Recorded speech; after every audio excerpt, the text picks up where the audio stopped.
him go right there, wide, draw everything. You were in Dubai when he was over there in the race on the turf there. He was lucky not to get put over the fence that night. Oh, I fancied him like mad in Dubai, and he was desperately unlucky. And he might not quite have got the distance either, but this should suit him. And I'm just mindful of Jenny's comments a few moments ago that he doesn't really look great. His coat, well, look, body-wise he's okay, but his coat's just gone off a little bit at the moment, so I'm not sure if that's going to make a big difference to his actual performance. Another one I wanted to ask you about, though, Nick, was Ramadan, because I nearly put him in. I'm wondering whether I should have, because he actually looked really good. Changed hands for €1.5 million, going to stay here, as Tom was saying, with Mark Noonan, bought by Mr. Zhang Yulong Farms. They've been so acquisitive across the globe in recent weeks.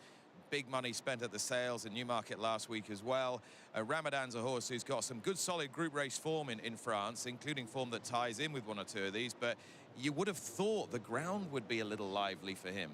Yeah. I mean, I'm really interested in him as a prospect for Hong Kong, because they clearly think he'll go well here. Yeah, look, he really hasn't tried it, has he? No. And so who knows, he might even be better, but he's 55-1, so just a little bit of interest on him. Dockland's coming into this. Of course, he's got great form. Via Sistina, City of Troy, Sharon as well. Yeah. If I told you at the start of the day you were going to get 94 to 1 about insane. Docklands. It is insane, because you've got the other angle, which is, could blinkers ginger him up to the extent the connections want to? Because you'd think really at a mile he wants them to go very hard, but he hasn't been getting home over a mile and a quarter in Australia, and maybe drop back in trip with the blinkers on. That's going to bring about the sort of Docklands that we saw running up behind Sharon and the Queen Anne. And that's form that ought to be good enough to see him competing on the international stage. And he needs to break cleanly as well, because that's what he didn't do at Flemington last start. Of course, Docklands. Trackside play, Paul? Yeah, around the 2, 12 and 13. So Voyage Bubble, the favourite, with Genta Manta, and the one all the money's coming for Lazat. He's now onto 11s, Lazat. He's back with every single runner through Quinella places, and most of them have halved in price as well. Are you surprised, Jenny, that the favourites are short as in here in a race that's not clear, cut and dry by any stretch? Look, I'm not. There's a lot of local money that would be on him, and he is a very good horse when he's 100% right, so I'm not surprised. He's at 2.6 currently in the world, Paul, as runners continue to load away. There's a lot of money coming for number 13, and that, of course, is Lazat. He's now gone brown on a win in place line at 10-1 and at 3s for a place. This is the third of the Group 1s here at Sharton on HKIR 2024, part of the Turf World Championships, and Mark McNamara is your man to call them home. Thank you, Tom. We wait for Ching Ching Glory to come forward, and he will be the last. They'll be ready for the mile. A race that Hong Kong has had such great record in recent times. There's green on the board everywhere, but they're ready. Who's this year's King of the Mile? We'll know soon, because they're racing. Lazat missed it by a length, Antino missed it by 1, and Galaxy Patch is going to drag straight back to last from 14. At the other end, it's Voyage Bubble, Beauty Eternal, and Genta Manta between them. Red Lion fourth, Lazat's a little bit wider, and then came Cheng Cheng Glory from Happy Together. Soul Rush is following Lazat from Antino. Then came Ramadan and Docklands. There's a line of 4 there. A length and a half to Taj Dragon, Beauty Joy and Galaxy Patch. Voyage Bubble, as Beauty Eternal 3 wide, looks to go right on with it as they reach the 1,000-metre mark, and Beauty Eternal takes it up. Genta Manta third, Cheng Cheng Glory is fourth, and fifth is Happy Together. 3 wide Red Lion from Docklands, Lazat 3 wide following Red Lion. Then came Ramadan. Next is Taj Dragon from Antino, Soul Rush, Galaxy Patch, and a length away last of all is Beauty Joy. Beauty Eternal the leader though, half a length over Voyage Bubble. Genta Manta's doing it tough, 3 wide, and Cheng Cheng Glory's had a good trip. He's now fourth on the rail from Happy Together. Red Lion, Lazat, Docklands, Taj Dragon and Antino. Beauty Eternal, Voyage Bubble square off in the lead. 3 lengths to Cheng Cheng Glory. Then came Red Lion, Happy Together and Soul Rush. Voyage Bubble is the leader. He's gone clear of Beauty Eternal. 2 lengths then to Soul Rush. Cheng Cheng Glory. It's Voyage Bubble the leader.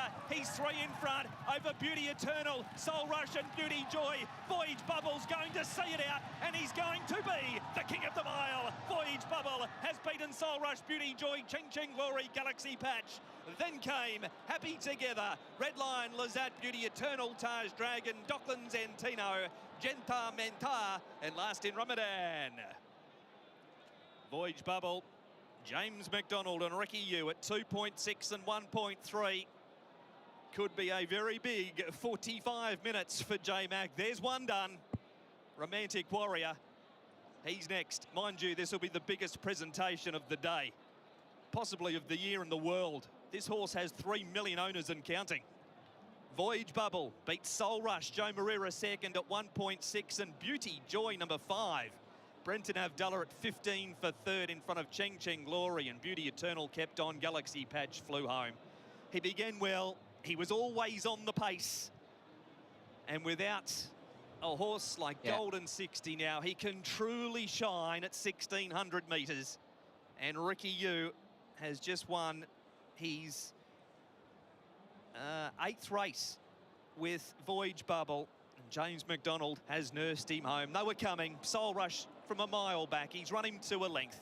They've gone 1:33.34. It's about half a second inside standard.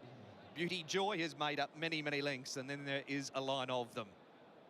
It's a rather nonchalant-looking team there, but here's Nick with James McDonald. Yeah. Thank you very much, Mark. Yeah, James McDonald with a beaming smile on his face, and rightly so. That's a nice way to set up the Cup, isn't it? Yeah, for sure. He's a great horse in his own right. And, geez, he felt excellent going to the gates today. He was really on the job, and credit to Ricky and his team. They've prepped him up beautifully. And as you say, in his own right, this is a proper Group 1 horse, isn't he? Oh, mate, he's a fair dinkum one, and that's a very Aussie slang, isn't it? But he just gives us all, you know, and very big heart. He's very uncomplicated. He puts himself in the race, which it's great for Hong Kong. They're dominating. Let's go. One more. Indeed. Well, you've got plenty of owners to go and see as well. Enjoy it, James. Cheers. Great to hear there from James McDonald. Voyage Bubble is now a 2-time Group 1 winner here in Hong Kong. The 2024